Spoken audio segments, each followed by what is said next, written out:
Hello दोस्तों, welcome to my YouTube channel @Career Foster. दोस्तों, जैसे कि मैं अपने चैनल पर न्यू वीडियोस लाता रहता हूं आपके कैरियर को बिल्डअप करने के लिए। तो दोस्तों, अगर मेरी वीडियोस आपको अच्छी लगा करें और आपको पसंद आए करें तो दोस्तों मेरी वीडियोस को लाइक भी करें, शेयर भी करें और मेरे चैनल को आप दोस्तों सब्सक्राइब भी करते रहें। ठीक है दोस्तों, आज हम बात करेंगे एक इम्पोर्टेंट टॉपिक पर जो कि आजकल बहुत ही ज़्यादा टॉपिक जो है आपका वो डिस्कशन में है और लोग इसमें बहुत ज़्यादा कंफ्यूज हैं। तो दोस्तों, ये जो फॉर्म आप मेरे स्क्रीन पर देख रहे हैं ये आर्मी पब्लिक स्कूल्स का फॉर्म है, जो कि application for the teaching staff. जो आर्मी पब्लिक स्कूल में ऑल इंडिया लेवल पर जितने भी स्कूल्स हैं उसमें जो टीचिंग स्टाफ में अप्लाई करने के लिए जो एप्लीकेशन फॉर्म है वो इस तरह का फॉर्म है दोस्तों। तो जिन लोगों ने आर्मी पब्लिक स्कूल का फॉर्म नहीं भरा है तो उनको फॉर्म कैसे भरना है मैं यहाँ बताने वाला हूँ। तो जिन लोगों के ने AWES army welfare education society का जो अभी 2 महीने पहले एग्ज़ाम आया था, नोटिफिकेशन आउट हुआ था और 2023 में नवंबर में और दिसंबर में इसका एग्ज़ाम हुआ था। तो दोस्तों उनको एक OST card, online screening test का एक स्कोर कार्ड दिया गया था। तो जो लोग उसमें 50% से ऊपर नंबर लाए हैं तो वो एलिजिबल हैं रेगुलर टीचर के लिए, और जो 80% तक नंबर ला चुके हैं, 40% तक नंबर लाए हैं, यानी कि 80 मार्क्स लाए हैं 200 में से, तो वो फिक्स टर्म टीचर्स के लिए एलिजिबल हैं। तो दोस्तों हम बात करते हैं कि आर्मी पब्लिक स्कूल के अंदर ये फॉर्म किस तरह फिल किया जाएगा। तो देर ना करते हुए वीडियो को स्टार्ट करते हैं। दोस्तों देखिए, application form for the post of PGT, TGT, PRT। ठीक है, तो दोस्तों ये फॉर्म डाउनलोड कर लेना है आपको आर्मी पब्लिक स्कूल की मेन वेबसाइट से, AWES वाली वेबसाइट से डाउनलोड करके, और इस तरह से PDF आप डाउनलोड कर लीजिएगा और इसको प्रिंट आउट निकलवा लीजिएगा। दोस्तों देखते हैं दोस्तों, यहाँ पर लिखा है सबसे ऊपर पहला कॉलम है school where you would like to work, यानी कि जिस भी स्कूल में आप अप्लाई करना चाहते हैं, जैसे आपका Army Public School Delhi Cantt, Army Public School Lucknow Cantt, Army Public School Ambala, Army Public School Meerut, Roorkee. तो आप सर्च कर सकते हैं अपने क्लस्टर में जाके गूगल पे कि जो आपके नियर बाई स्कूल है, आर्मी पब्लिक स्कूल है, कौन से में आप काम करना चाहते हैं, कौन से में पोस्ट आई हुई है, उसी का नाम यहाँ पर डालना है। फिर आप नंबर 2 में देख लीजिए आप पर्सनल डेटा में आपका जो है नेम इन फुल, यानी कि अपना पूरा नाम ब्लॉक लेटर्स में, सन, डॉटर या वाइफ किसके हैं आप, date of birth, nationality, state और अपना एड्रेस जहाँ पर रहते हैं, कॉन्टैक्ट डिटेल जहाँ पर आप रहते हैं। ठीक है दोस्तों, और ये आपको एक कलर पासपोर्ट साइज फ़ोटोग्राफ यहाँ पर जो है वो पेस्ट करना है गोंद लगा करके, ना कि उसको स्टेपल करना है। आज आगे आ जाते हैं इसमें प्रेजेंट और प्रीवियस ऑक्यूपेशन। अगर आप कोई काम करते थे पुराना तो उसके बारे में डिटेल डाल दीजिए आप, जैसे designation of post, name and address of institute organisation, जो कि आपका एक्सपीरियंस लेटर भी कह सकते हैं उसको, उसमें लिखा होगा जहाँ भी आप काम करते होंगे, और नहीं करते होंगे तो उसको ब्लैंक छोड़ देना है दोस्तों। फिर आता है फैमिली लाइफ, यानी कि आपका मैरिटल स्टेटस क्या है, आप सिंगल है, मैरिड है, विडो है। इफ़ मैरिड है या विडो है तो फिर उसका नाम या उसको डालना है, अपने वाइफ का नाम या हस्बैंड का नाम। ठीक है दोस्तों, बच्चों का नाम। आइए अगले पेज पर चलते हैं हम दोस्तों। इससे अगला पेज जो है दोस्तों हम देख रहे हैं, इसको थोड़ा सा जूम कर लेते हैं। यहाँ देखेंगे आपके जो एजुकेशनल रिकॉर्ड्स हैं स्कूल, कॉलेज और यूनिवर्सिटी के, उन सब का डेटा इसमें डालना है। तो give details of all exams starting from secondary school onwards. Secondary मतलब 10th क्लास से लेके senior secondary, 12th class, graduation, B.Ed, M.Ed, MSc, BSc, BA जो भी आपने किया है, तो उन सब की पूरी डिटेल, फुल डिटेल यहाँ पर आपको फिलअप करनी है। ठीक है दोस्तों, उसके बाद हम आ जाते हैं आगे graduation, post graduation through corresponding और रेगुलर। अगर आपने कॉरस्पॉन्डिंग से किया है, रेगुलर से किया है, तो उसको भी भरना है कि किससे किया है आपने। फिर आपने CTET पास किया है नहीं किया है वो देखना है आपको। फिर आपने देखना है कि name of the class you would prefer to teach with subject, कौन सी क्लास को आप पढ़ाना चाहेंगे और क्या सब्जेक्ट पढ़ना चाहेंगे दोस्तों। फिर आप training and NCC, scouting, music, arts, dramas, इसमें किसी चीज़ में अगर आप कुछ आपने किया है, कोई सर्टिफिकेट आपके पास है तो उसको मेंशन कर देंगे। या मेरिट स्कॉलरशिप आपने कोई वॉन की है, ठीक है, या नहीं की है तो उसके बारे में डाल देंगे।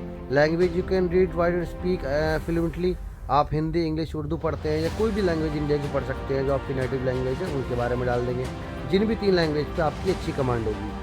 अगले टॉपिक पे आते हैं, कोई बुक्स, आर्टिकल रिटर्न आपने कोई लिखा हो तो तो उसका नाम डाल देंगे। कोई मैगज़ीन में आपकी कोई पोइट्री या कोई आपका कोई साइंटिफिक पैराग्राफ या कुछ भी चीज़ आपकी किसी मैगज़ीन में या बुक में पब्लिश हुई हो उसके बारे में डाल सकते हैं दोस्तों। अब आते हैं हम एक्सपीरियंस के ऊपर।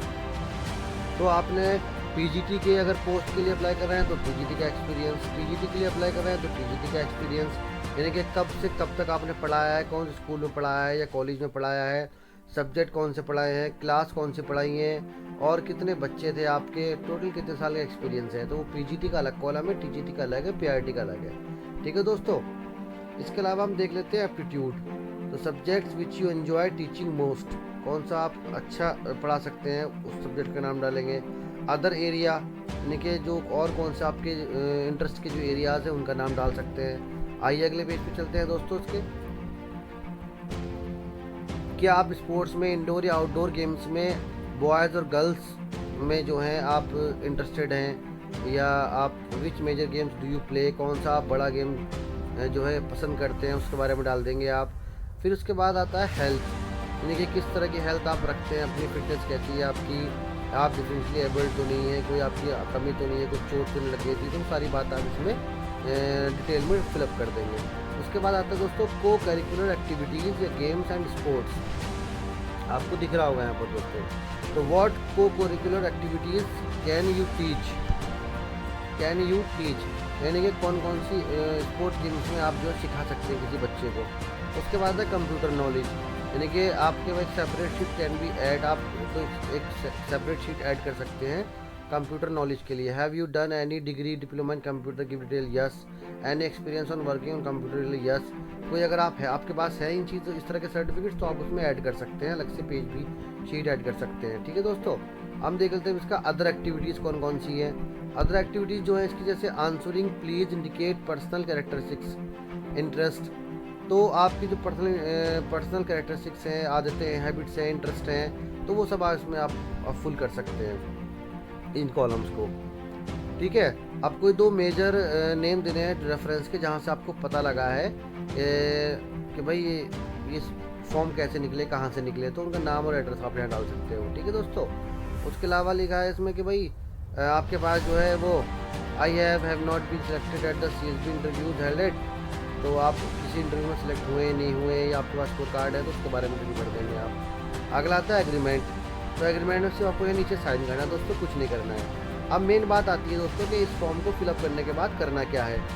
इस फॉर्म को फिलअप करने के बाद करना क्या है, तो ये आपको नीचे लिखा है कि इंस्ट्रक्शंस टू कैंडिडेट। आपको इस फॉर्म को फिलअप करने के बाद और सारी की सारी अपनी फ़ोटोकॉपीज़ जो आपकी हैं, वो फ़ोटोकॉपीज़ जो आपके सर्टिफिकेट्स की हैं, वो सारी फ़ोटोकॉपीज़ इसके साथ अटैच करके उन पे अपना साइन करके, यानी कि सेल्फ अटैच कर देना, और सबको पिन अप करके एक लिफाफे पे, A4 साइज़ के लिफाफे में डाल करके, येलो कलर का एनवलप में डाल करके, और उसके ऊपर लिख देना है कि कहाँ से आप भेज रहे हैं और कहाँ भेज रहे हैं। ठीक है दोस्तों। उसके अलावा उस पर लिख देना है कि किस पोस्ट के लिए आपने भेजा है, ये टीजीटी के लिए, पीआरटी के लिए या पीजीटी के लिए, जिससे वो पर्टिकुलर डिपार्टमेंट में पहुंच जाए। उसके अलावा दोस्तों आपको जो है 100 रुपये का डिमांड ड्राफ्ट बनवाना पड़ेगा किसी भी, यानी कि लखनऊ में कोई बैंक है या लखनऊ में आप अप्लाई करना चाहते हैं या अम्बाला में करना चाहते हैं, तो जिस भी स्कूल में आप अप्लाई करना चाहते हैं उस स्कूल के नियर बाय जो भी बैंक होगा उसके नाम पे वो डीडी बनेगा 100 रुपये का। ठीक है दोस्तों। उसके नाम पे वो डीडी बनेगा 100 रुपये का। तो आपको जो है 100 रुपये का डीडी बनवाना है, आपके नियर बाय किसी बैंक से बनवा लीजिए, और पर्टिकुलर स्कूल की वेबसाइट पर जाकर आप देख लीजिए कि किस स्कूल में आपको भेजना है, उस स्कूल का एड्रेस उस एनवलप के ऊपर होना चाहिए, और आपका जो है इस तरह से आप अप्लाई कर सकते हैं APS आर्मी पब्लिक स्कूल के डिफरेंट पोस्ट जो अभी निकलने वाली हैं। कुछ स्कूल उसमें निकली हुई है, कुछ स्कूल में निकलने वाली हैं, तो आप जो है इस वेबसाइट पर बने रहिए। ठीक है दोस्तों। मेरी वीडियो अच्छी लगी हो तो फिर से मैं बोल रहा हूँ, लाइक करना, शेयर करना, सब्सक्राइब करना, और डिटेल के लिए मेरे चैनल पर बने रहें। ठीक है दोस्तों। Thank you very much.